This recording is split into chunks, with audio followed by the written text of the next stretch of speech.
Present டென்ஸ்னா என்ன? நிகழ்காலம். Very good. Clap பண்ணுங்க. நம்ம நிதின் வந்து ப்ரெசன்ட் டென்ஸ்னா நிகழ்காலம்னு சொன்னாரு. என்ன ப்ரெசன்ட் டென்ஸ்னா? நிகழ்காலம். இப்போ இந்த ப்ரெசன்ட் டென்ஸை பற்றி தான் நம்ம பார்ப்போம். சரிங்களா? ப்ரெசன்ட் டென்ஸ்னா ஒரு ஆக்ட் முடிவடையல, ஃபினிஷ் ஆகல, நடந்துகிட்டு இருக்கு. ஒரு ஆக்ட் எப்படி நடந்து கொண்டிருக்கிறது, ஃபினிஷ் ஆக கிடையாது. அதை தான் நம்ம ப்ரெசன்ட் டென்ஸ் அப்படின்னு சொல்றோம். சரிங்களா? ஆக்ட்னா என்ன? செயல். ஆக்ட்னா என்ன? செயல். அப்ப அதை ஒரு சின்ன வாக்கியமா சிம்பிள் சென்டென்ஸா நம்ம அமைக்கலாங்களா? அமைக்கலாங்களா? இப்ப பாருங்க, சிம்பிள் பிரசன்ட் டென்ஸ் அப்படிங்கிறதுக்கு example I pray. I pray அப்படின்னா நான் வணங்குகிறேன். ஐ வாஷ்.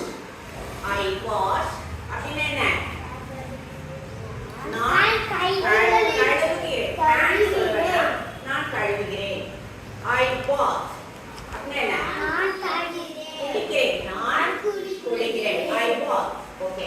ஐ ஈட். சாப்பிடுகிறேன். நான் உண்கிறேன், சாப்பிடுகிறேன். ஐ ட்ரிங்க். நான் குடிக்கிறேன்.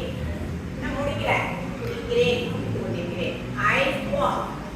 நான் நடக்கிறேன். நடக்கிறேன், நடந்து கொண்டிருக்கிறேன். I play. நான் விளையாடுகிறேன். ஓகேங்களா? அப்ப இது எல்லாமே சிம்பிள் பிரசன்ட் டென்ஸ். என்னது? Simple present tense. ஓகேங்களா? இப்ப ஐங்கிறது என்ன? சப்ஜெக்ட். என்னது? சொல்லுங்க. சப்ஜெக்ட். ப்ரேங்கிறது வெர்ப். ஐங்கிறது என்ன? சப்ஜெக்ட். இது என்ன? ப்ரேங்கிறது வெர்ப். இது எல்லாமே செகண்ட்ல இருக்கிறது எல்லாம் வெர்ப். ஃபர்ஸ்ட்ல இருக்கிறது என்னது? சப்ஜெக்ட். ஓகேங்களா? இப்படிதான் நம்ம சிம்பிள் பிரசன்ட் டென்ஸ் சென்டென்ஸ் வந்து அமைக்கணும், ஃபார்ம் பண்ணணும். ஓகேங்களா? நீங்களே இதே மாதிரி எழுதுறீங்களா?